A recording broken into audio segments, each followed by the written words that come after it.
Hey guys, welcome to another episode of the Ali Show, and today we have another very special guest, Mr. Steven Crooks, aka crkzu, two-time New Zealand beatboxing champion. How are you, my brother? I'm good, brother. Nah, I'm good, bro. How are you? Steve, I'm perfect, man. Thank you. What about yourself, bro? How's your day? How's your week been?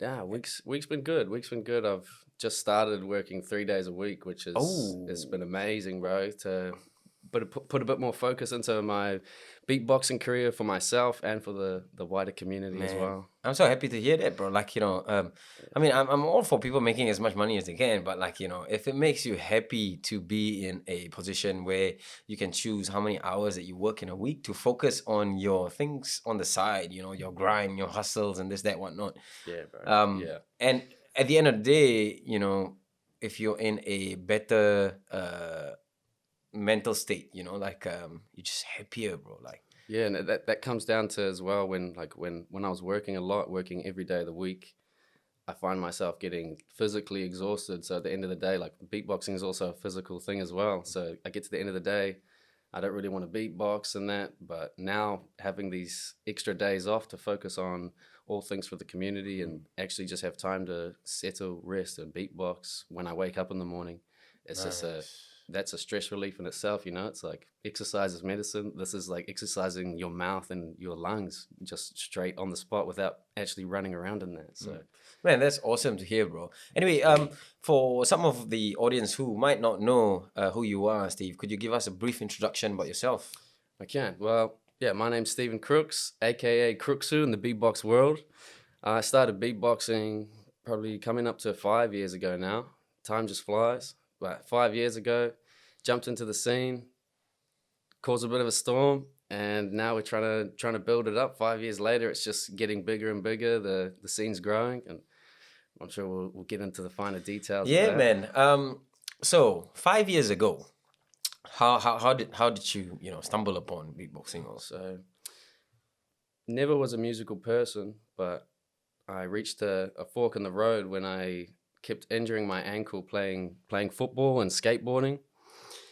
And then I did a full year's rehab, went to go back to play footy again, skate a little bit more, and then I busted my ankle again. Oh. So I was just hanging out, chilling, watching YouTube, getting in the little rabbit holes with all the different YouTubers. And then one of my things I go to is like extreme sports, and then that sort of just leads you to all the crazy performances that people do on the street. And I found some beatboxers, went through that rabbit hole. And then as soon as I saw this one video of these beatboxers. Do you remember who it was? Yeah, bro. It was a video if you want to search it up right now. It's Napalm versus Kenny Urban, GBB 2016, I think.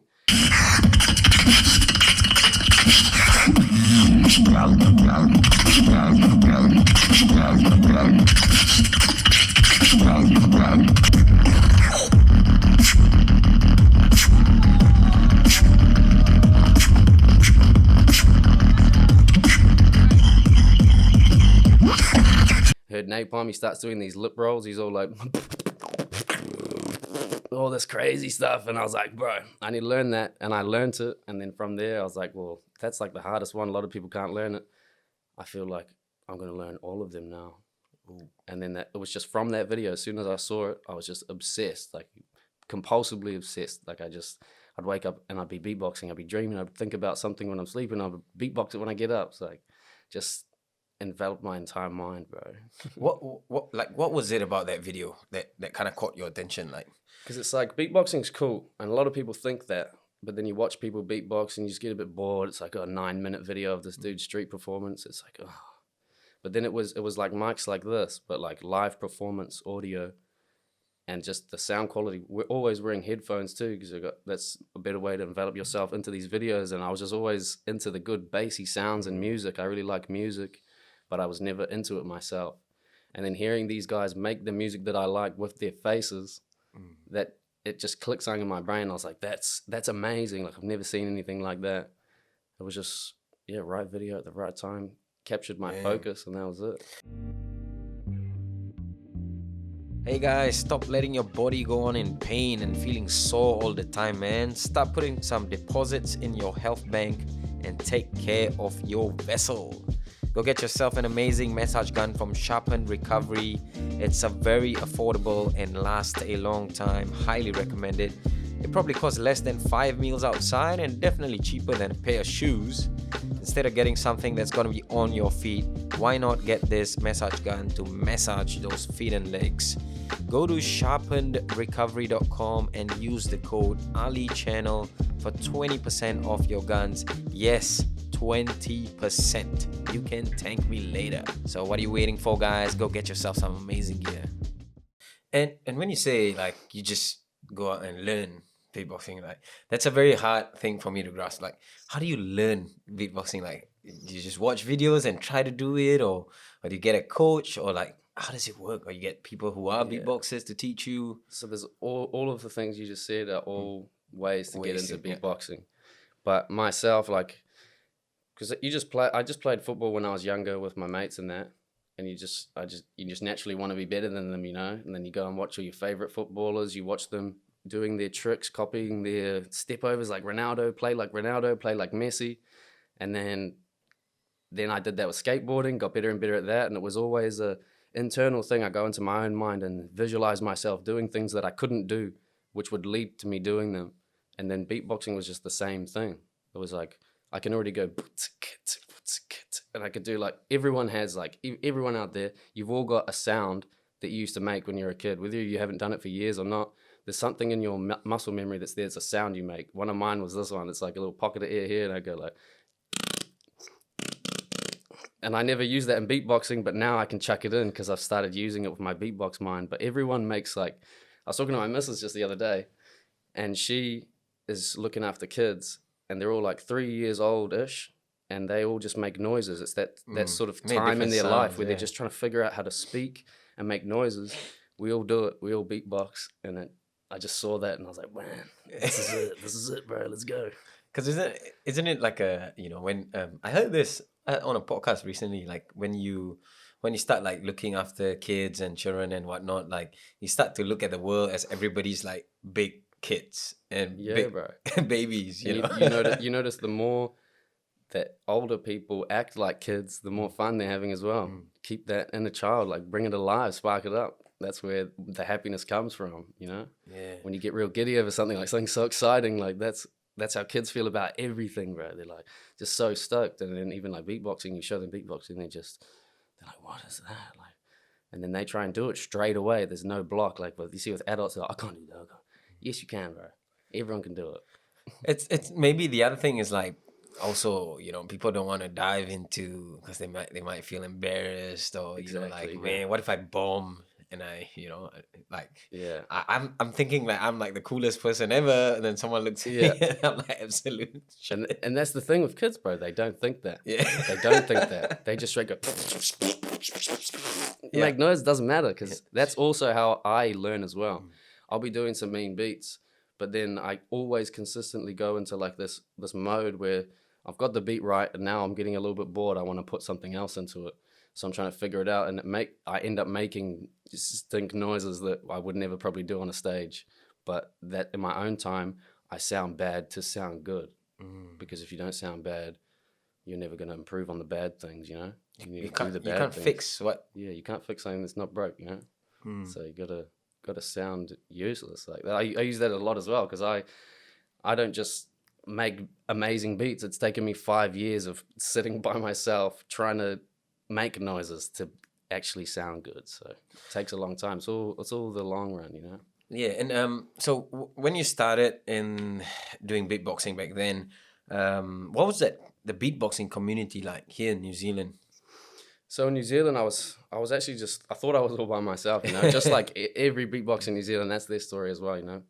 They were saying, yeah, I thought I'd beatbox by myself. I thought it was just me and King Homeboy. Shout out to King Homeboy. I actually got his t-shirt on right here. Oh! Shout out to the brother. Everyone just thought it's just King Homeboy and themselves. And then I started looking on I'm remembering now, bro. So it's a shout out to the brother Rare as well. I found the bro Rare on YouTube because he was having a live stream with D-Lo. And then D-Lo was like, follow Rare. He's from Wellington, New Zealand. And I was like, yo, D-Lo was like my favorite beatboxer. I was like, whoa, what? I was like, whoa. And then he's like, I'd seen this video like 3 months later. So D-Lo's already left New Zealand.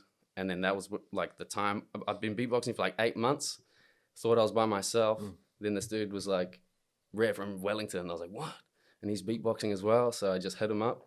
And then I think maybe probably like 8 months after that, then me, Rare, Bo Monga, and Riso and Shaq, 5 of us was like first New Zealand beatbox meetup since like 2006 or something, which was when they recorded their last. It's in the archives. I think it's on our YouTube page too. An old video on like MTV of the Beatbox Champs back in the day. And it died since. So this was like the rebirth of the beatbox scene. And nothing had happened, and then we started a little Facebook page, Instagram. And then we had a Champs. King Homeboy set up a Champs for 2017, which was, so that's 11 years. Damn, 11 what a years big later. gap, bro. Oh, wait, that's more than 11 years. No, that's 11 years. Yeah, 11 Maths, years. bro. But yeah, and then that was the comp. Then we've had one more since then. We skipped a year because we didn't have like the capabilities to put the event together. Was it last year? Yeah. And then 2019 was the last one. Then another gap. Obviously. From all this. The latest one was, Yeah, and now we're actually setting one up right now, which is going to be in Henderson at Zeal. It's like a youth place. Yeah. At Zeal on the 31st of July. And stay tuned, brothers. Wow, nice. And how many people are set to compete at this event? So we're still gathering the registration. So everyone needs to put in their registration so we can get those numbers. Who think anybody they've got what it takes? The brother's gonna enter too. Nah, but yeah, we've got. I'll be the host. Yeah, right. Come along. Bro. Yeah, we can. We've got about 15 at the moment that have put their things in, but we've also got solo competition, tag team competition, and loop station competition as well. Sorry, what was it? A loop station? What is it? So. Well, first of all, for the solos, just say me versus you. We get 1.5 minutes each way. I go, then you go, and then I go, then you go, and then they choose the winner. Yeah. Same with tag team. A panel of judges. Yeah, 5 judges. We're gonna have 5 judges per category as well. Yeah. And then tag team's the same, but it's just me and someone versus you and someone. And then loop is just me versus you. But we've got this Boss IC 505 loop station. It's like a tabletop looper. Okay. It's got 5 channels, and you can play with all the effects and everything and make your own music live on the spot. Oh. And the people doing it, they have to do it live on the spot. They can organize the settings so they're in the right place. Okay. But they can't have anything pre-recorded. They have to all put the input through their mic on the spot. So how long do you have to make this loop? So this one, solo's 1.5 minutes each, and then loop is 3 minutes. So you get double the time. Oh, 3 minutes per round, so it's 9 minutes. Oh, okay, 12 minutes, bro. The math was off hard. Oh, yo, that's pretty cool. That's pretty cool.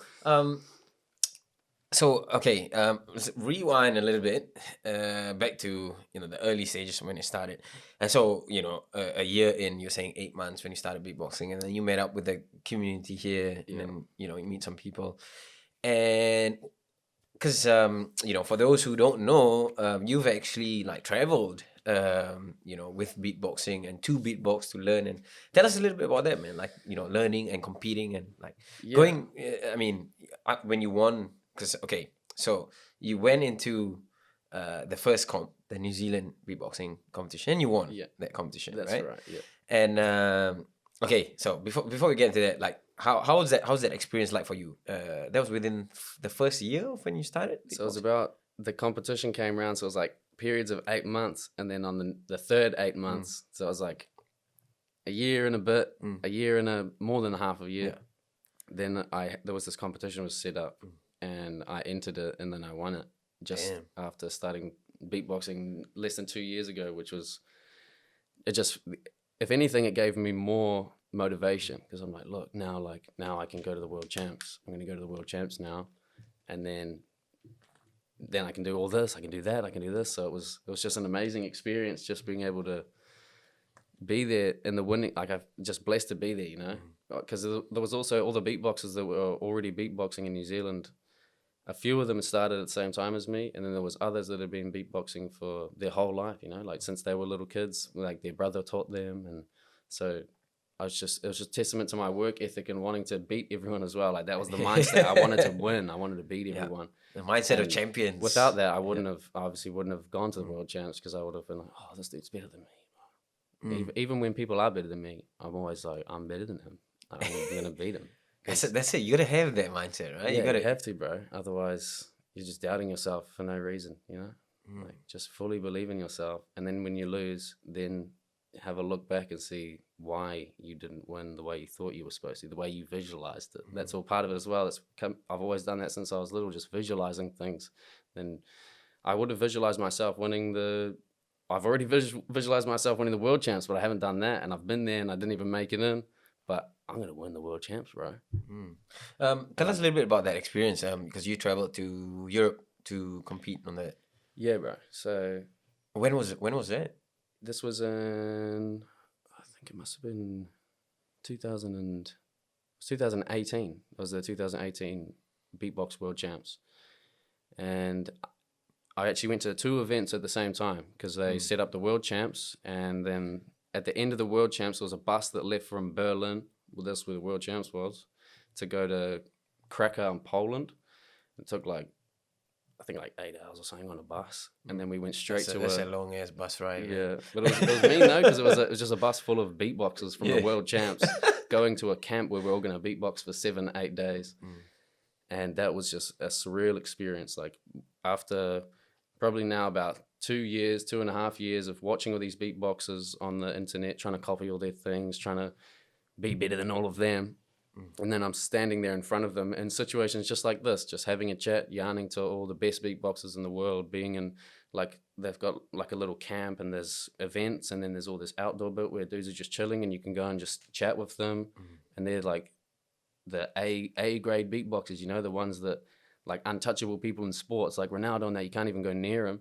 That's the people that I'm really looking up to, and they're literally just sitting there, and that was an amazing experience, like to just learn and listen and absorb all the information from them, to be able to put myself in their situation, like, and from what they like, seeing the videos and then being like, "Wow, that's that video." Wow, it's like pretty buzzy sometimes, you know, like when you think about it, like you're within arm's reach of like the best in the world. Yeah, you know, like sometimes you know, you get kind of shit. Am I actually here? Yeah, it was weird too, because I was in my head, I was going, whoa. But then obviously I'm like, I just got to chill, you know? Yeah, it's right. I'm just sitting there, he's like talking to me, but I'm like getting lost in my brain. I'm like, sorry, what was that, bro? Like, wow, like I'm here. Oh, actually another part of it too, there's another beatboxer from New Zealand that sort of slipped under the radar, but he's getting big now because he's on Swiss Beatbox. His name's Sinjo. Shout out to Sinjo. He lives in Berlin as well. He moved there a long time ago and went to help the main dude that was looking out, like going around filming people. And the bro does audio engineering, and now he's like the best beatbox audio engineer in the world. People send them their videos, he sends them back in like crisp condition. And this was like my ticket to being in those situations where all the best in the world are, because he hangs out with them, he's their friend, he masters their stuff. So I went over to Berlin and then hit him up when I was there, and I was like, "Yo, I'm in Berlin, coming for the World Champs. You keen to meet up?" And then I went around to his house, and then actually the video that I said, Kenny Urban and Napalm, I walk into his house, and those dudes are in his house, and then there's their whole crew, the Beatbox House, they're all there, and I'm just like, oh, like this is unreal, bro. Like this is like it's all just right in front of me now. Like all the dreams I had are just here. Like I can just jam with these guys and just talk and ask them questions, like everything that every beatboxer wants to do, you know. So it's blessed to have had those opportunities too, and it's just buzzy how it's all just sort of fell into place as well. I went looking for it with my want to get better, but then when I got there, it all just my pathway to meet all of my idols and be mates with them is just unbelievable, man. Like that's crazy. Yeah, I still trip out to this day. Yeah, it must have been. Tell us a little bit about the camp you said. So the interesting one was, you said there was like a 7 or 8 day camp.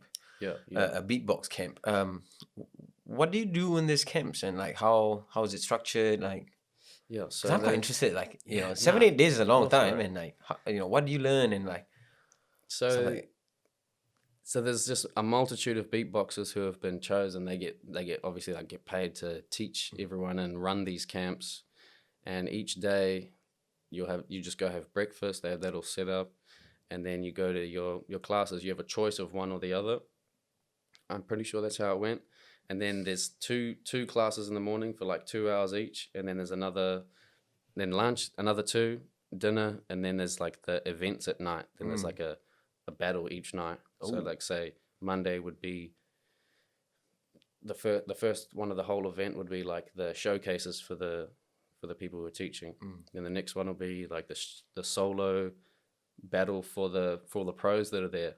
And then there's like a solo for people like me or the students, and then there's a tag team, and then there's a loop station. They have all of that there as well. Like each day of the week they have a different event, and then like 6 or 7 beatboxers doing all the lessons throughout all the week. And you go to like masterclass in looping. We go to masterclass in performing and busking, and then a masterclass in technicality or flow and structure and just everything. Give us some examples, like, you know, when you say about like a masterclass in like technique or whatever. Yeah, so like a masterclass in technique would be like, because when you just do your basic beats, it's just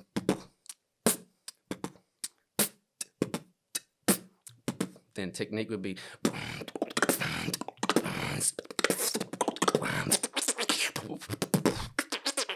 like just putting heaps of different things in and fitting them all together. And then the flow would be putting different like what I was just doing just there, getting different, because getting good at technique is to go practice the same thing over and over again. So first one I learned was TKKs, which is, and then you just go,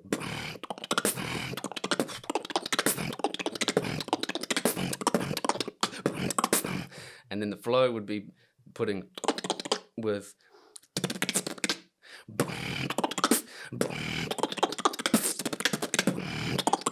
and that's like putting flows of technicalities on top of each other.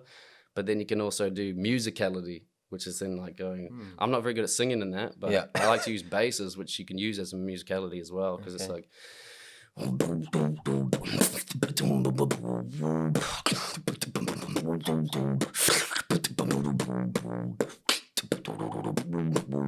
so there's, hey you, don't forget to subscribe, like, and share this video. It's just heaps of different things, even that people haven't even thought about yet. There's actually a massive conversation in the beatbox scene right now involving all the people watching, all the beatboxers, everyone. They're talking about the judging system, and if it's because you can't really judge beatboxing, you know, like how do you judge beatboxing? Like, I'd say, in the easiest way to put it, it's usually just who you think sounded better, you know, like straight up. But then they have because a lot of times people think the judging's rigged. Yeah, they're just choosing their friends in that. So they made like a sheet which had the things I was just saying, like flow, musicality, technicality, basics, all that. Yeah, and there's like six things, and then you give them like a 1 to 10, and then you're still picking who you liked better because you're saying this guy had better technicality. So it's just the same thing, just elaborated a bit more. But now they're making like a structure, like a massive one that's like going in all the proper battles. But it's just it's real complicated. Like, yeah, you need that when it gets to like national level, but when you're going in like a normal battle and just jamming, it's like this dude's beats hit harder. Like the crowd was pumping. Like, it's all about all those things. The crowd engagement, engagement, because your performance. I look at some of the videos that you know, the ones that you've recommended me to have a look at, and you know, I was watching the Swiss beatbox one that you were talking about, and like some of it, I think it's like crowd engagement, how pumped like the crowd is. You know, it really affects the decisions. You know, there's like a little bit of a sway where it's gonna go. Absolutely, yeah. Like the crowd, if the crowd's just silent for one dude and then he's screaming for the others, and the other dude wins, the crowd's gonna be like, these judges picked the wrong one, because all the crowd thinks the other dude won. You know, like, but then when they're both yelling, it's like, oh, then the judges have a hard decision who's actually better. But for me, like when I'm judging, I think it's literally just who performed it better.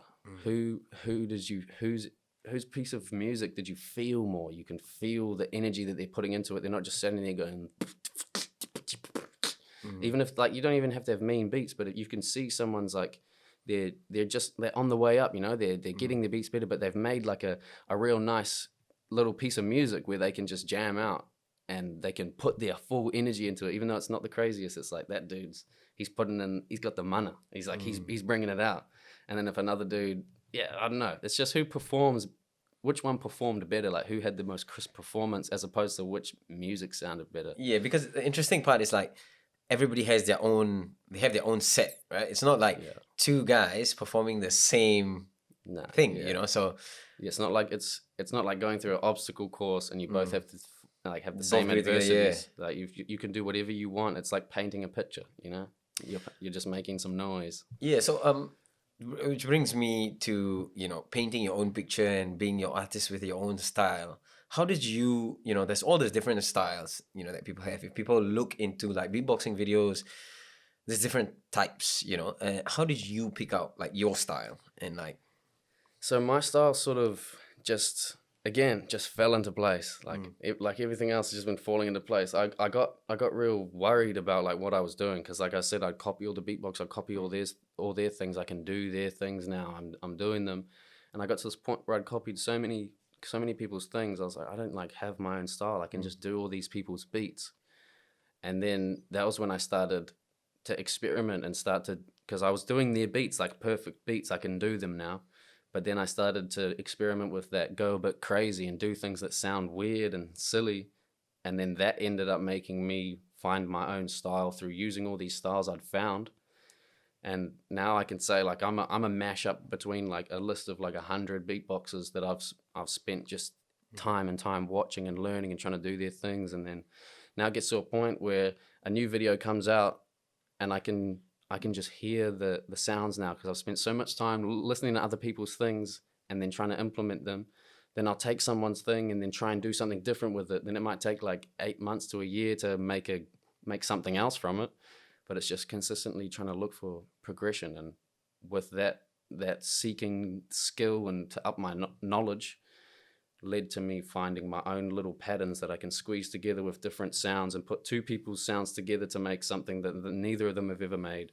But I'm now using that in my style. And because that's another thing too, there's all these beatboxers with special sounds, and I've never really had any special sounds. But now that I'm still doing that, still trying to find new ones, I'm creating my own, but they're not yet up there to be like, this is like a perfectly developed sound that he made. Like, I'm just starting that now. So some people start with a special sound, then it's like they blow up because it's like, whoa, they got this mad sound.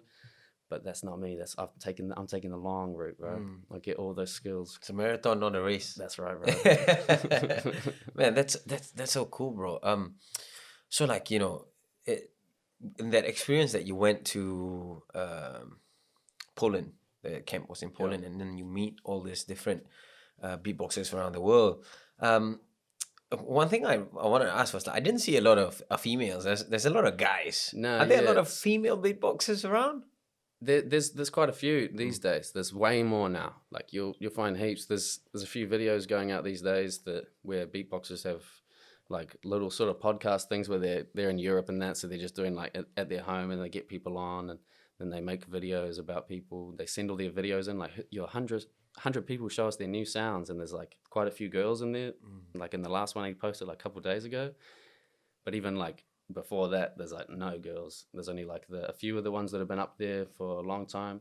Cause yeah, like. But they're rising. Girls are right, but it's the same with dudes. Like it's some sort of social stigma that makes girls not beatbox because it's like a dude's thing, you know. Like, for some reason, it just has been. But like I was saying, everyone can beatbox. If you can speak any language or make noises, you can beatbox. Yeah.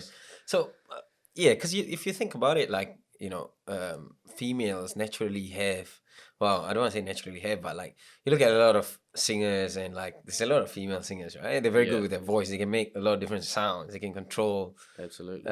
You have more control of your, how do you call it? Your sound spectrum, or yeah, they're sort of like just generally with males and females. Like females generally have a higher tone, and dudes have a lower one, just like how I'm speaking right now. It's just like a low one, bro, like a little subdued. Yeah.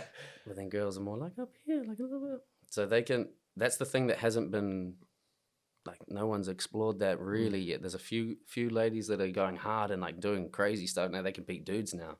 Like there's some girls that could like challenge in the world champs with all the dudes. Wow. So the more they play with it and the more they get into it and develop all their beatbox sounds, then the girls are going to create all these sounds that dudes could never have made, because like they've got those high tones real easy, but some dudes, like, they just can't get those notes. So I think they would benefit each other if there was just as many female beatboxers as males. It would give us a whole lot more things to do, way more things to do. Yeah.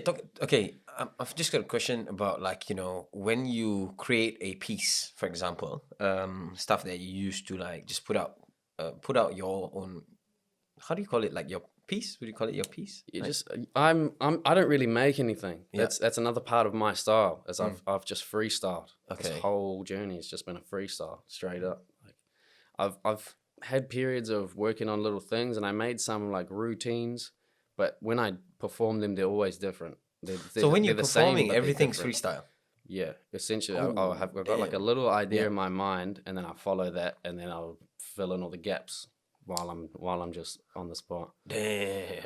And that's been a part of my downfall as well. Like that's what but it's also given me the knowledge to grow from here. Like now is the time where I'm starting to get real motivated to make all these pieces, because I used to do it and then I slipped off for like 3 years. But that freestyling also got me to a place to grow a set of skills that not many other people have in beatboxing, which I'm super grateful for. And now I'm going to use those skills to create those pieces and have like packed down real nice footage, nice editing, nice everything, just visually really nice. And I've never had the equipment to be able to do that. So that's all coming together now. Nice. But yeah, just mostly freestyling when I'm doing it. Yeah. Man, that's pretty impressive, because usually people struggle with like freestyling, creativity, and like, you know, you have the block, so they can't. Yeah. But the fact that, you know, now that you said it, you've actually went to like the world stages and you've basically freestyled your way there. Yeah, that's bro. crazy, bro. Yeah, it's just been the most comfortable part for me. Like I said, as soon as I started getting into beatboxing, I was obsessed. So I was just like, the first thing was the lip roll. I wanted to learn the lip roll. What is the lip? So I can't remember the beat exactly he was doing, but it's just a lip roll is just like, oh, and then Napalm like took it further and went like,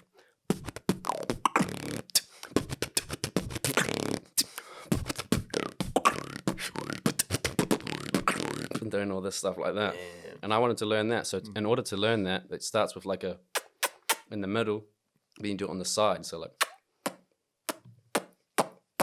and then you just, this is what you hear for hours. My mum heard for a long time. Oh, damn. I do that. I still do that today. The sound I've been learning as a pulse there is I've been doing that for hours on end in like the last couple of months. So it's just continually like since I started, I've always just been trying to learn new sounds. So my progress has just been grinding and beatboxing all the time and making sounds and yeah. So Man, for someone who makes music with their mouths and their face, and like, how do you get like a lot of sore throats and you need to drink a lot of water and like you need to drink a lot of water, bro. a lot of water, not too like, much. It sounds funny, but when you think about it, for someone who it's not funny, like, because your throats get dry, your mouths get dry, like. Quite a lot of sounds have taught me valuable lessons as well. Like learning sounds has made me realize, whoa, now I can use these muscles way quicker or way more delicately. One that what I was learning for ages is a sort of hollow clop. You just slap your tongue on the bottom of your mouth like this. Yep. You just go, and I just started trying to do that, and then now I've got it to.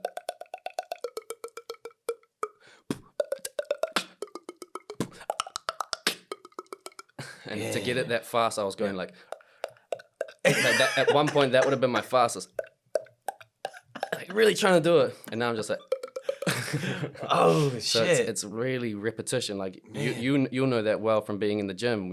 Your repetition on your jabs, your hooks, or anything, anywhere, anyone in any gym when you're working on something to get it down, to get that technique down. Even if you're just lifting weights, it's reps, bro. That's where you get to get those big muscles. You got to do reps. I've been doing reps and reps and reps and reps with my mouth, like every day, all day.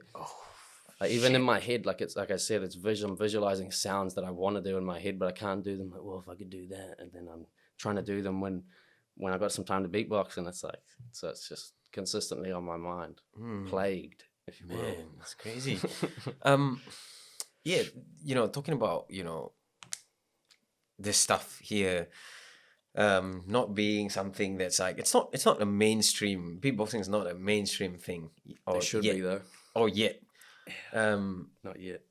That's right. Yeah. What's the why is it like not being pushed out enough, or like why do you think that is? I think most people think it's a gimmick. Most people really do. They think it's like a party trick or something. I just had a conversation with my bro on Thursday after I had a beatbox lesson, and he called me, and then he's like, bro, I just had my first beatbox lesson. And I was like, oh man, bro, I just got out of a beatbox lesson too. And then he was saying how he went up to he showed the mother of the child the beatboxing. She came in and had a listen, and then she was like amazed. She was like, that's not what I thought like beatboxing was. I thought it was like, I thought it was more like, yo, like something like that. And like a lot of people don't realize now, like over the last 10 years, the way beatbox has grown, if you come and look at it now, you see all these people singing and making these actual like beautiful compositions. I've gone more down the battlers, like beatbox battle route, and now I'm just trying to get out into the music as well. You start singing more, start doing all this.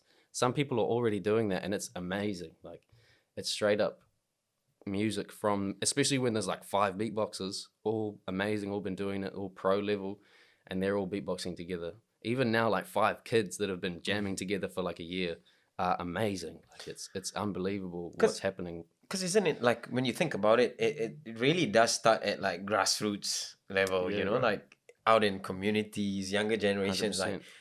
like when a similar one that comes to my head is like boxing. At one point in time, like it wasn't like a very popular thing, and then how that community grows is you have these gyms around the country that start to train the younger generation, not even just like younger fellas, but adults or whatever. And then you build a community.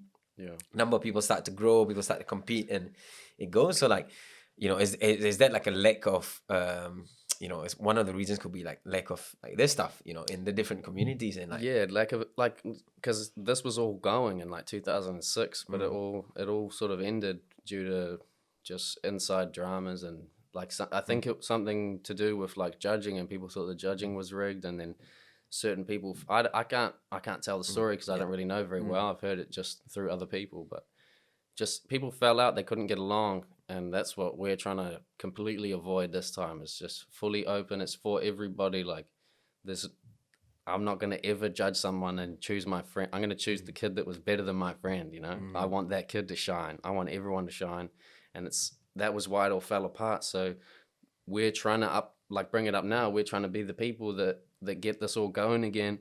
Well, it's not even us being the people, it's everybody, because without the people, we're nothing, because we're just trying to put on the events for the people so they can all shine. And the more people do it together and jam out with each other, then the more like we're just in that beginning phase of growth. Like we were talking about boxing was back in the day.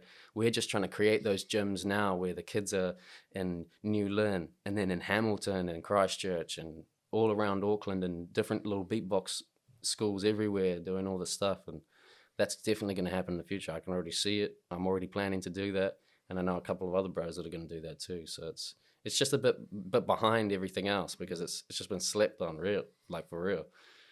And also like when you don't have a lot of support, I mean, because a lot of these things, it costs money.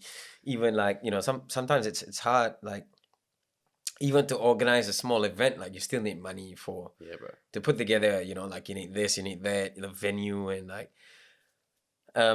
it's not as easy. And like funding is an issue, and like trying to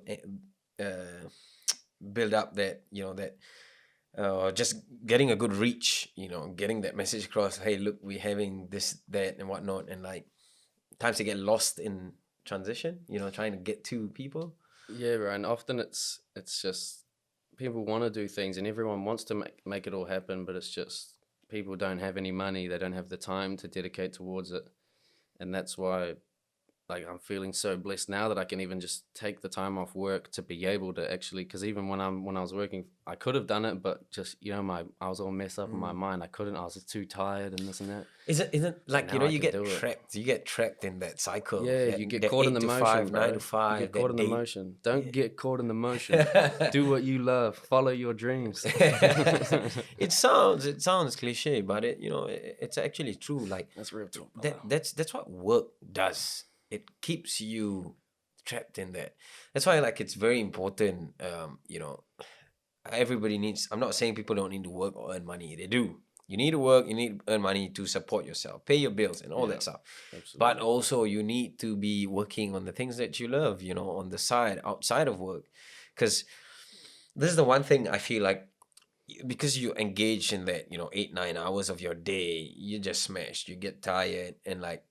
At the end, that's why a lot of people, it kills your creativity and your passion and your drive, because you're so tired in that time. After work, like, that's why a lot of people just want to sit back, relax, watch movies, eat and chill, and, like... Yeah, and then you're not using that time that you could chase your progress, dream with, to grow, to progress, like, it's hard. But you just want to chill or go out and have a drink with the lads or go to a party, go to a gig and all this. Man. And it's like so many distractions in the way of your dream as well. And you can't blame, like, for example, like, for someone who does a very physical job, like, it's mentally, it's not just physically draining, it's mentally draining as well. And by, at the end of your day, you get back 5, 6 o'clock, 7 o'clock, maybe even, I don't know, and like, you're like, oh, man, I don't want to do anything, like, I just want to rest, Yeah, and for me, it got to the point I'd be like, looking at my clock, and then you set your clock on, you set your alarm on your phone, and then it says 8 hours, or even worse, it's like it says 5 hours because you're like you stayed up watching YouTube videos, watching a movie, and it's like 5 hours, and then that I'd consistently do that like every night. I'd be looking at it, it'd say 5 hours. I'm like, oh shit, and then I'd like be on my phone again, and then I'm like doing it to myself, like for no reason at all. I just want to be like looking at beatbox videos on Instagram when I know I should be sleeping, and it just like I got caught up in this mode where I get home from work and then all I want is time for myself. But like 1 hour is not enough. I got to go to bed in 1 hour. I want to watch all this stuff. And I kept doing that. And I was like, bro, this is just, I'm not getting anywhere. I'm just angry at myself because I don't have any time to do the things I love. But I'm also making money. And if I don't make the money, then I can't do the things I love. And I was like in this weird trap in my mind. I didn't know what to do. And it went back to like I need to stop thinking about the time on the clock when I go to bed, but it tells me, so I started like not looking at it, and I click it. I'm like, sweet, and then I was just at peace. Like, I just know I need to go to sleep and get up tomorrow instead of focusing on that alarm clock, and that like was a real problem for me. I didn't even really realize it, And then I figured that out when this was all happening, and I was getting to a point. I was like getting real angry. I was like, and I was really stressing about like how much sleep I was gonna get. And what you focus on literally manifests into your life. So I wake up and I'm thinking, oh, I've only got this much now. I'm so tired. Still thinking the way I was thinking before I went to bed, So it took me a big change to get over that. That's one of the things that's difficult, breaking habits that you've had for years. Like I would have even done that at school. But it was when I started working because I didn't have to get up at 5 o'clock in the morning. I didn't even have to do that. That's another change I made. I was like, I'm going to get up at 5 now because I used to get up at 6:30 and then rush to work. So I was like, I'm going to get up at 5. Give yourself time. Then that's when that problem started happening. When I was like, I'm getting up at 5. Then I found I was only getting 5 hours sleep. So then I just had to make it 8. And then sometimes you can have 5, but then you got to catch it up. And like that next day, have like a nap when you get back home from work, and then have your sleep again. Just like 10 minutes, 15 minutes. Like sleep's important, man. Yeah, actually, it is. It is very important because if you don't, that's the one thing. Like we're all bad at this. Like we just, we say, okay, I'll sleep at this time, and then like you don't really. But then what happens is you have too little sleep, and then it drags on to your next day. You're restless, you're tired. That's why you need those naps. You can't. Oh yeah, you can't operate. At your, I don't want to say maximum, but like reasonable capacity. Like you're like that sort of thing. Yeah, sleep is actually very important. It's a multitude of everything as well, though. It's like sleeping, because then you get up and you drink some water, like really hydrate your body when you wake up. Do even if it's just like a full body stretch. Oh, yeah, stretch your back right out. Oh, do it a couple times. Then you're generally gonna feel better than you would if you didn't do any of that and just run out the door. So you got to look out for all the things that affect you. Yeah. Something just popped into my mind. Like, you talking about your experience. Meeting and training with like some of the best in the world. What are some of the lessons that they have shared or taught you that you felt was really valuable? I feel like I mostly, it was just like being able to see them, just seeing them, and just knowing they're there. So there was something about that I didn't really learn anything, because it was just like I just wanted to show them what I could do. I wanted to show them what I'd learned from them and show them how I'd changed it to suit my style, and just actually talking to them and being with them. There was the ones in the camp. Then probably I'd say Dilo again. I was talking about Dilo before.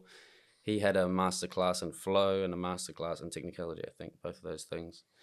I already knew all of his beats and everything, so I was real proud to be in his class and say yeah, I can do all of your sounds, bro. I obviously didn't say that, but I was just stoked about myself, but he just listening to his style and watch him taught me a lot, especially at that camp as well. That was probably my most valuable lesson there. I also get the pleasure to actually go and stay with him at his house as well down in Swindon, because I went to the UK after this as well. And I actually got a lot of time to travel around there for 3 or 4 weeks and go and see. I went to the Scottish Beatbox Champs, and then I went around London beatboxing with some of the greatest beatboxers ever to have lived. And it's just unreal. I completely forgot about that, bro. They just slip on me, but I'm like, whoa, I remember that too. So yeah, Dilo, he's just the master class, he's one of the best in the world. He hasn't won the world champs, but he's just been there since he was 6 or maybe 9, and now he's just still there grinding. That's just seeing them, and because you see their videos they post. So I think the valuable things that I learned was seeing them there jamming, learning, doing the things I'm doing, trying to find new avenues, new sounds to make. I was there watching them do that and seeing them do it in real life, and just to absorb that information of watching them and seeing the way they're moving their face. And I always say it too, if I'm going to do a beatbox lesson with you, we want to do a beatbox lesson, you're going to get way more out of it right here, right now with me than you would if I was at home on my computer. Because it is seeing the person's face, the way they're moving it, the way they're holding their face, the way they're holding their neck, their body, Hey guys, stop letting your body go on in pain and feeling sore all the time, man. Start putting some deposits in your health bank and take care of your vessel. Go get yourself an amazing massage gun from Sharpened Recovery. It's a very affordable and lasts a long time. Highly recommended.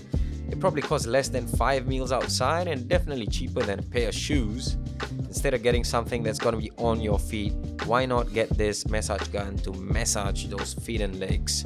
Go to sharpenedrecovery.com and use the code AliChannel for 20% off your guns. Yes, 20%. You can thank me later. So what are you waiting for, guys? Go get yourself some amazing gear.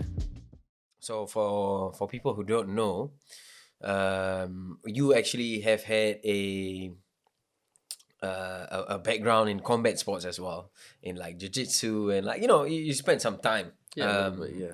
Tell us a little bit. Dabbled a bit. Yeah. Tell us a little bit about that. So that was another thing, just like beatboxing. I was already beatboxing at this time, and then everyone was talking about Conor McGregor. That was my when I jumped on the bandwagon. Conor McGregor made me love MMA, bro. That's straight up.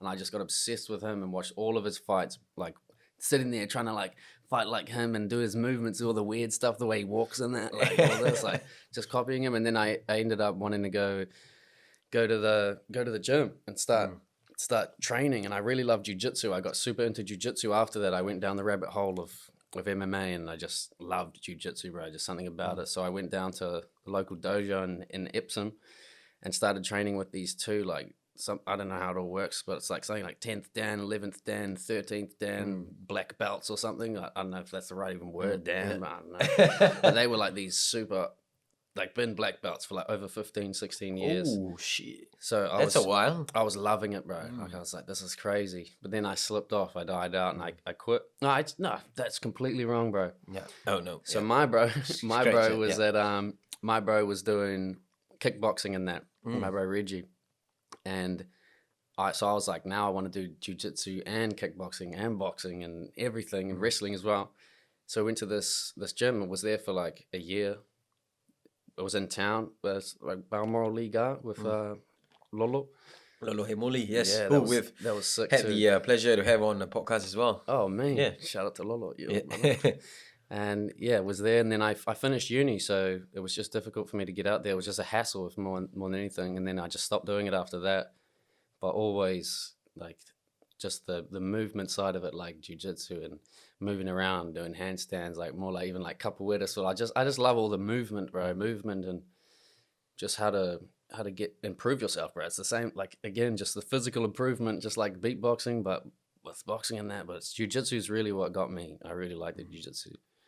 Got into kickboxing too, like yourself, bro. I really like that too. And I sort of stuck to the kickboxing after that and didn't do jiu-jitsu so much. But yeah, I want to get back into that again. I live just down the road from Steve Oliver MMA. Oh yeah. In Newland. So oh nice. I'm thinking about going back there, but again, it's just that mental battle. Should I do it? Should I not? Should I do it? Yeah. Do it, bro. Yes. A lot of people seem to have that battle, like.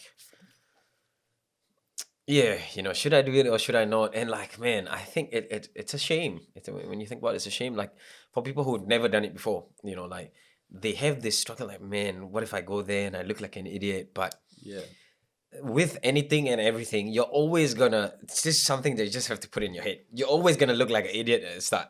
That's right, bro. There's no getting away. There's no running away from that. Especially with beatboxing, bro. Yeah. You're always going to look like an idiot at the start. But that's the whole point of learning and training and getting better. You're trying to learn a new skill, So that level you up. don't... Yes, level up. Exactly. So that you don't look like an idiot, Exactly, yeah. But the fear, it eats people, bro. The fear of and like... that just talking about dreams before, bro, the fear of not being able to, like... You got this dream, but your fear of other people, like you're not going to succeed, so you don't follow it. Yeah, like, that fear like kills dreams as well. It's like this, but it's like a plague, bro. Like, it is, bro. Yes, and I don't know. Like fear, sometimes bro. when you think about it, like you have some friends who. That's why it's very important, also, like to have the right people around you. Like sometimes it's easy if you have people who don't support you and like. Well, it's like a double-edged sword, right? You have some people who really push you to get into uncomfortable situations. Yeah, right. But at the same time, you don't want someone who blows smoke up your ass. No. Yeah. So it's hard. But like, I mean, if you don't try and you don't put yourself out there, like you're not really gonna. You're never gonna find those people that you need around you, because they're out there. You just need to go looking for them. Otherwise, they're not just gonna show up on your doorstep. You've got to make that first step to put, like you just said, put yourself out there. Put yourself into an uncomfortable situation. Into something that you are fearful of doing, but you want to do it. Like beatboxing, man. Like I'm pretty sure there's a lot of people out there at home in the toilets, in the showers, like they busting sounds and and like creating tunes and this, that, whatnot, but they're just shy. A lot of people, I know that they're really shy of like being on camera. Like they don't know how to handle it. It's crazy. Or being in front of people, because think about it, like some of these competitions, like in this example, I use beatboxing. Like when you compete, in front of a lot of people, and like people like shouting and cheering, and like, it's all nice when people are cheering you on. When you think about it, what if they start to boo you and like, they start jeering, How you gonna handle that situation, bro? You know what I mean? Like, yeah, hard out. I think that's avoidable though. It's very avoidable, because if you like, unless you were just making silly decisions, you're gonna say some dumb stuff, like, it's like. If you because if you're jamming your own beats and you love them when you're jamming by yourself, and you can do like a minute and a half routine of this thing, you just got to go there and close your eyes And like if people boo and whatever, like they're just like they're not respecting you because you're up there just showing your art. You know, you're not trying to put anyone down. So if someone's booing you, it's like we don't want that in our crowd. You know, like all we want is like gratitude and respect for everybody here. You know. But generally, I think people who do attend these events, like I'm sort of in the.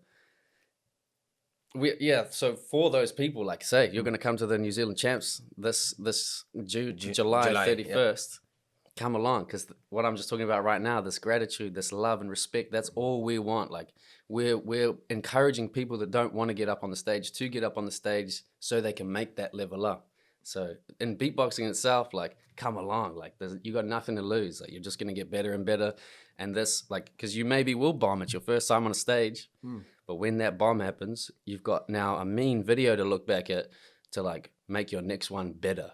Because this one was already still mean, even if you didn't like it and you thought you bombed, it's still mean. And now you've got a bit of artwork there, a piece of artwork, just like we were talking about. That's a piece there. So you can get your video up on New Zealand Beatbox. So let's go. But for everything else, it's different for a lot of things, you know, depending on what your fear is about what your goal is, you know, like. Because sometimes people want to be like a real estate agent, but they're not good at talking to people. You've got to go and talk to people. And learn how to talk to people and better your communication skills. So if you don't get up on that beatbox stage, you're not going to when's the first time. Once the first one's over, then you're rolling. Because one of the things with, you know, correct me if I'm wrong, but like the cost of getting into beatboxing is not very high. Like technically very low. Yeah, you don't need to have a lot of gear and this, that, whatnot to get into beatboxing. No, you don't need any gear at all. Like I was just talking about it before. I want to have like solid gear to make. But when you reach a certain level, that's after a certain point. But to begin with, I had YouTube. That's it. So you just got to have the internet connection. But even then, you don't even need an internet connection because there's beatboxers all around the world who've never looked at the internet and they're beatboxing right now. I guarantee it. Whether or like even cultural people or the Aboriginal people or everywhere in the world, they all make music with their mouths as well. They go, things like that, just like the bass line, and then like there's like that I don't know how to do it, but all these it's like all these language, you know? All do this, like even like just everyone, bro. What was that, man? Just when you said that sounds like, what was that movie? There was this one real old school movie that this guy was making sounds like that was how he talked. Man, it was a real funny movie. I can't remember. It's not. There's Bad Boys. Bad Boys 2's got some beatboxing in it. Oh, is it? Yeah. Oh, I didn't know. It's like Will Smith goes like, and then I think it's not Dougie Fresh. Wow, who is it? Sorry, brother, I forgot his name. Oh, it's alright. What's his name? He goes like, no, the one I remember. God, I don't know if you watched before. Gods Must Be. Is it Gods Must Be Crazy? Girls Must Be Crazy. It rings a bell, bro. It's a real old movie. And was he doing like some tribal beatbox? Yeah, this African guy. Well, he's like from the tribes, and that was how he was communicating to the. Oh, like the. Yeah, those sounds. And like, that is like technically it's like beatboxing. That stuff that intrigues me so much as well. Like I've just watched the videos of them just like people communicating with sounds. Yeah, bro. That's buzzy. That was like one of the oldest languages as well. Maybe I'm full of it, but I'm pretty sure like that would have been the languages before people started speaking. Yeah, they would have been going before words. Before words, yeah. If you think about it, before words, it sounds straight up. So like it's been slept on for how many years, bro? How many years have humans been sleeping on beatbox, bro? They just forgot about it. They were like, we don't need that. We can talk now. We got guitars. Oh, music and sound. You don't need any of that. We can make it all with your mouth. Make a guitar sound with your mouth. That's another dude. I'm forgetting everyone's name. Michael Winslow. He was like the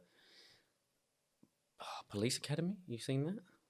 He's a dude. He just makes noises, and he's like one of the greatest beatboxers of all time. But he's not. He just makes noises. He does one beat. He does so. And he's doing like this little skit where he opens the door. It's like.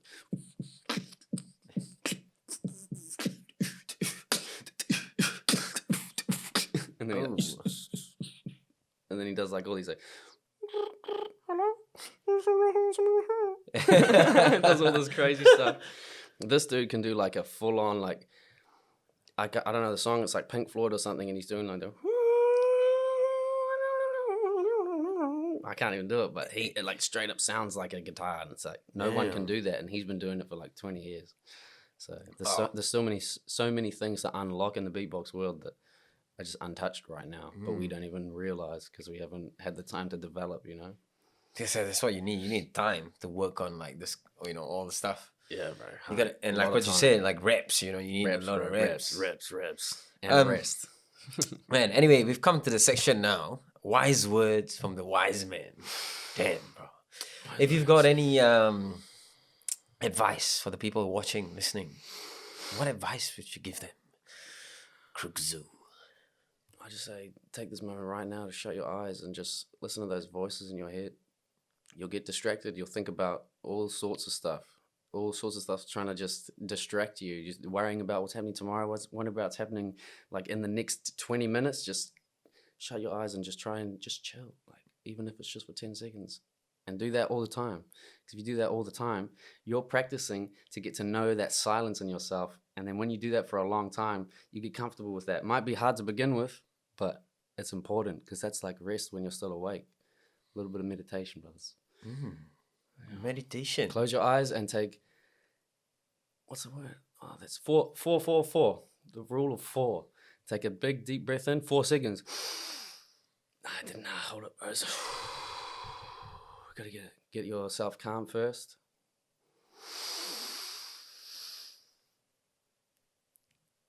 Hold for 4. Hold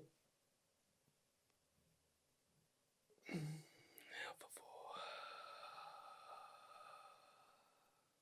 4. And then there's just there. I just feel like I've been hyping up when I'm talking. I get I got a lot to say. So quite often I find it's real helpful for me to do that as well. But right now that just improved you just watch that improve myself. So you can improve yourself right now. If you're worried, that fear we're talking about, you ever got that fear about not doing something, you're scared about doing something, take that moment, you drop your heart rate. You can do that by just breathing. So my wise words is to get to know your breath and get to know the inside of your head. Listen to the voices in your head because they lead you in the right direction or the wrong direction. It's your choice. Which is very true, you know. Some people have some very, very dangerous voices in the head, bro. Yeah, right, you know, sure. but it's finding that balance or being able to control what comes out in your head and what you actually do out, like physically do. Yeah, right. Yeah, because you go, right? Sorry. Yeah, no, it's okay. See, I'm just thinking. Yeah, you know what? Like what I'm thinking about, like it's crazy. Okay, put it this way: like sometimes when you have an argument with somebody, right? You have a heated argument. It's like you start shouting this, that, whatnot, and then, for example, you get some crazy thoughts in your head. Like, man, I want to smash this person. I'm gonna, you know. But rational minds tell you, you know, like, fuck, I shouldn't do that. Yeah, you know. I got some words of wisdom. Oh yes. What I do. One thing I've gone to for a long time now is discussion over argument. Like this little section you just brought up here, I never want to allow myself to get to the point where I'm in my head thinking, fuck this dude, I want to smash him. Like he's not listening to me. If you're getting to the point where you're having an argument, that's it. Like you're either gonna change the person's mind through an argument or you're gonna agree to disagree. And even for me, agreeing to disagree is a pointless conversation because you've just spoken about things for nothing, you know? It's the ability to listen to people and take on their opinion, even if you don't like what they're saying. There's no point in getting angry. It's your choice to get angry at something, you know? If you're getting angry at something, remember, it's your choice. You're feeling angry right now, that's your choice. You're choosing to be angry at something in your head. That's what I'm saying. Shut your eyes. Think about the voices in your head.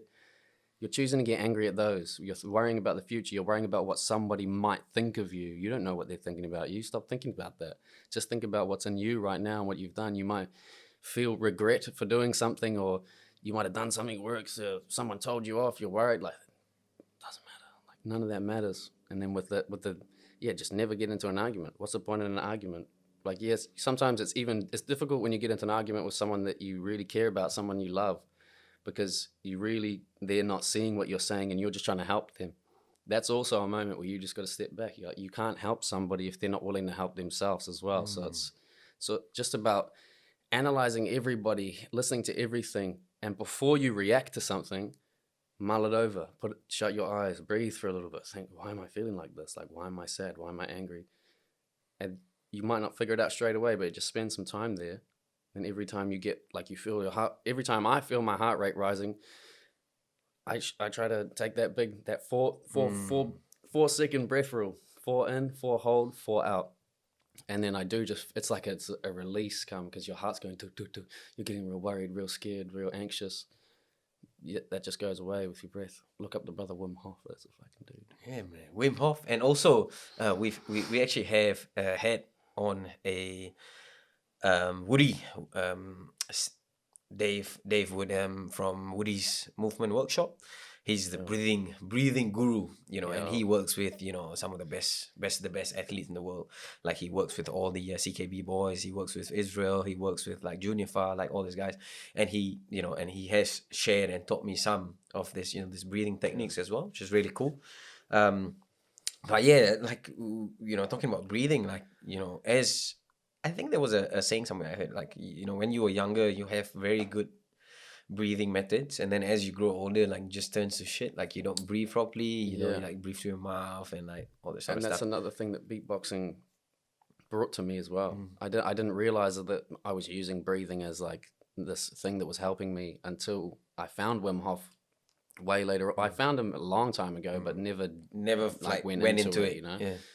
And then when I went into it and started listening to what he's saying, I was just instantly getting like flashes of when I'm just beatboxing for like just going hard in the zone, flow state, just going. And then there's some like a normal technique's just like a and I'll put little breaths in to get my breath at the right place. But then there's times when you're going hard out, like, and I do that. I'll be doing that for ages because I'm trying to make it better. I'm trying to do different things like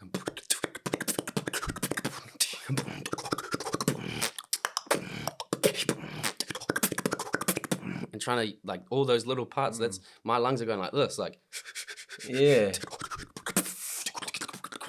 because I'm like bringing air in, putting it out, holding my breath, like I'm breathing out for a long time, then still holding my breath, like,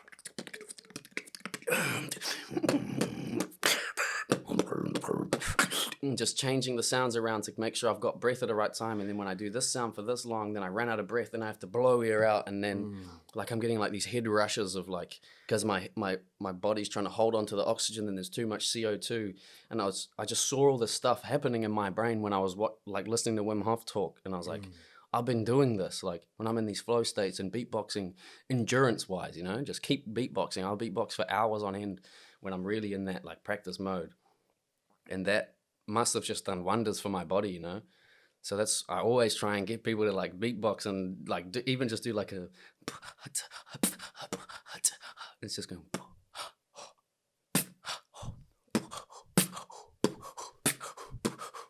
Even if you do that, that's like a breathing technique. Damn. If you do that long to a song, like, it's obviously not going to be as good as like if you're doing a full session of breathing techniques. But if you're just regularly doing breathing techniques, and like we're saying, technique in beatboxing, like that's like a breathing technique as well, because you're holding your breath, but then you're making a noise at the same time. So every pattern and every sound in beatboxing is like this ultimate breath control. And when you control your breath, you control your mind. So that's what it is. Yeah, man. Because I was gonna say, like, thinking about it, like making sounds and like using your airwaves and all that, like you really need to learn how to control your breathing. Yeah, bro. Because if not, like, you can gas out. Yeah. As much as like you go for a run or you fight or whatever, like you can gas out. And if you constantly like making like beatboxing is a very using your airwaves, like So if you don't breathe in, you're like. And like you were saying before, like people are scared about bombing. When people get scared about bombing when they're beatboxing, their heart rate rises. You're going to the stage, you're like, oh, I gotta grab the mic now. So, oh snap! Like get up on the stage, and then you're like breathing in already because you're like, fuck, okay, let's go. And then like you don't have that breath in the right space. So it's like I always, before I get up on stage, it's like I just stop and go. and it's on that exhale. So it's when your body relaxes down, you know. It's like, and then I open my eyes, and then I'm just like, yo, it's crkzu, let's go. And that's how I keep my, like, because I'm freestyling as well, I need that calmness before I start, otherwise the freestyles won't come. So it's about trying to gain that flow state while I'm standing there in front of people, you know. Was this always something that you had? Like, you just, because you're someone who very comfortable around people, you know. Yeah. Like for example, both of us, like, we can just go anywhere and just talk to anybody, like. Bro, just like the first time we had a conversation, you'd been at work for a couple of weeks, and then we got put on the same job, and then we ended up having a conversation just like this, and we're saying, this should be a fucking podcast. And then you were like, oh, I've got a podcast. I was like, no way, dude. Yeah, it's real crazy when you think about it. Like, you know, was this something that you always had? Like, you were very comfortable talking to people, being in front of people, or was it something that you worked on? I was like, so I wasn't very good at it. At school speeches and that, like, I always ended up doing a good one, but it was that fear that I had to get over, and I was never good at it because of that. But then I did like a mean speech in like year 12, and I was like, oh, that's easy. But then the beatboxing was another thing to get used to. I started doing these performances with team up events. There's this team building company. Did it like, it was like 3 years ago now. I think I saw a memory on my thing that all stopped after before the lockdown as well, because you couldn't have heaps of people in the same place. And I do these big performances. First of all, it was like 100 people, then it was like 200, then there was like the Air New Zealand like AGM meeting, and then there was like 1,000 people in this room. And by that point, I was like, I was forced to do that, you know? Well, not forced, I wanted to do it, but I was so scared, and I was like, well, I have to do it. So I just started getting up in front of more and more people.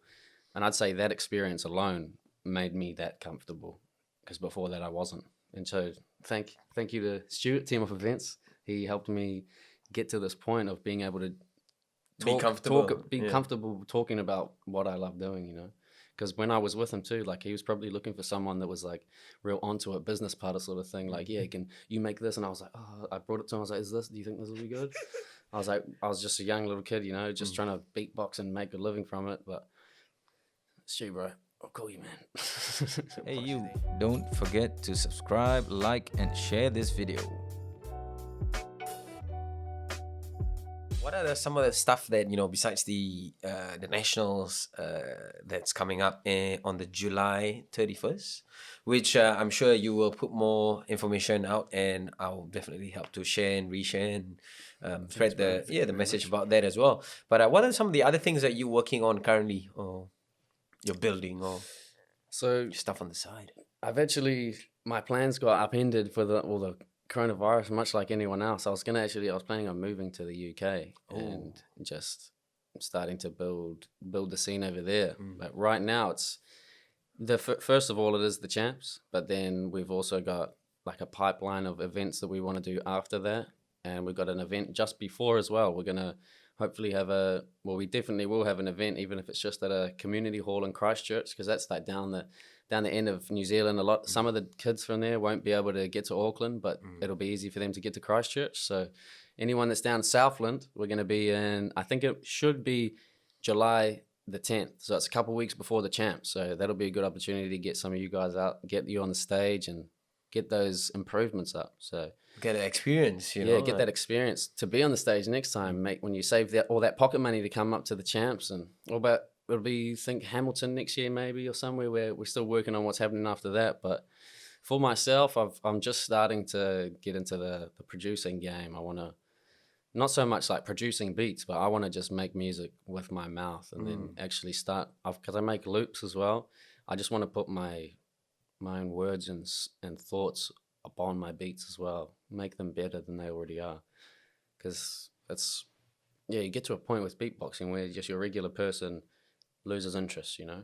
But if I beatbox for 5 minutes, 10 minutes, and then even just 2-3 minutes at the start of a set, then I get the looper out, and then I'm looping for a bit, doing some crazy stuff on the looper, and then I can start rapping, then I can sing a chorus, put the chorus over 5 times, so it's like this orchestra of people singing, and that's sort of my goals. I'm just trying to level myself up to a point where, because now I'm freestyling beatboxing music live, but next I want to freestyle and loop live. And then next, who knows, bro? Just keep climbing, bro. I'm only looking in the now, bro. I used to look at I still always do. my brain will blow up and I'll go, oh, look at all this and all that. But if you don't come back, you don't breathe, you don't stretch, you don't go to bed at the right time, you don't sleep for long enough, you don't eat the right food, you're not going to really be able to be at your best to achieve all those things. So I just look at the little things. Like tomorrow, I'm going to go and print some T-shirts, print some jerseys. It's just about looking at those little goals. Just get those little goals ticked off, and then everything will literally happen the way it's supposed to if you've got your mind focused on what you want to do. So I'm just focusing on that focus, bro. Big things to come, brother. Definitely, and I'm definitely looking forward. Bro, we got a little something special. We don't release too much of that, but we're working on something as well. And man, I'm really excited to be part of this thing that we're building, and try to hopefully create some engagement and get some people. Like just what we're talking about, how the scene hasn't been pumping up, and that you're the person we need, bro. Someone that is wanting to film us, bro. Someone that has like equipment like this that wants to help us get out there, because like you're just intrigued as well. We're all just intrigued by each other. Like you can, got all this information. Like we can just share all of our information. Like that's what it's all about, cool, bro. Man. Just networking, man. Definitely, it's really cool. Man, we've done all the talking. Let's give the people a minute or minute and a half of something they can listen to now. This, right, bro. Okay. Give us. Let's give you a little man. Give us something. Crkzu freestyle. Yo, let's go.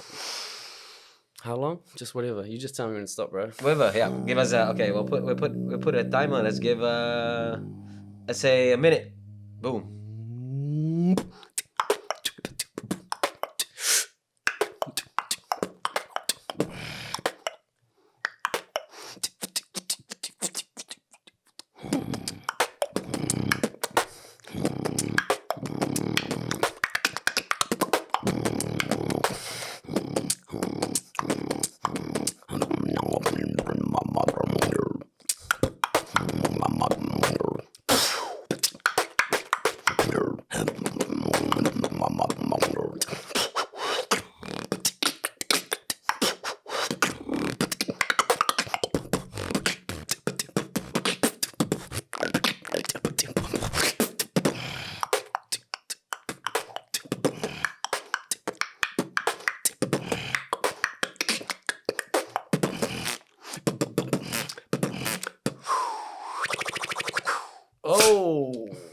Oh man, that was awesome. That was awesome, and that was intense. I like how you you go real high and then you bring it down low, and then there's a bit of suspense there, and then it's just like a bit of dynamics, bit of suspense. It's so cool. It's still practicing, but it's incredible art. It's definitely not an easy one, and I don't even want to try and bomb. Right here, before we leave, bro, we got this, bro. So one is, say if you say you say bass, bro. Bass. You feel a little something when with the B is like you're making the B happen. Yeah. So think about that, like B. But try not to curl your lip. Try and just go like where your lips just sit, Try and go like push air out. Yeah. Honestly, bro, you're thinking too much, bro. Just leave your mouth, just if you're just shutting your eyes. Okay. Now say like B without going E. B. You went E. You don't go E. You're going E. So there's like B. There, bro, right there. See? All it was is a mind block, bro. And then the next one is a T. Easy, bro. Next one, K. Right, the bass drums are hardest for you right now. Yeah. So that your progress right now, you need to focus on your bass drum to get it to go. Because you can go from... I put like an O on my mouth. Like we don't do that in New Zealand, and like just English speakers don't go like oh a lot. But that's an important sound, like placement of mouth in beatboxing. Like notice a few sounds, like even like a bass drum, like put some air into it as well to make it stronger. And the T's are just like can do it in as well. And then the K's the same. So it's like an in and out. So you've already got those 3 bits there. So you could do a beat like this in like 3 weeks. You could go.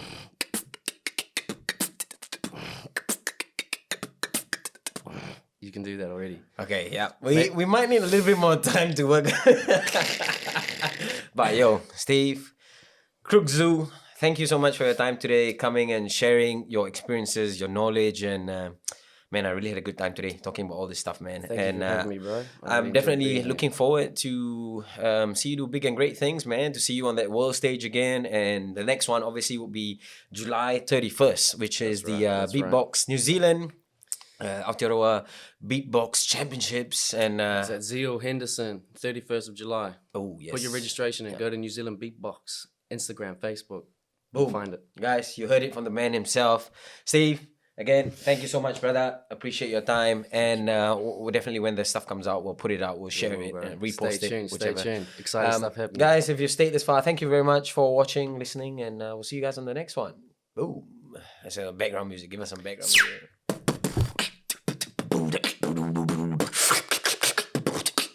See you guys.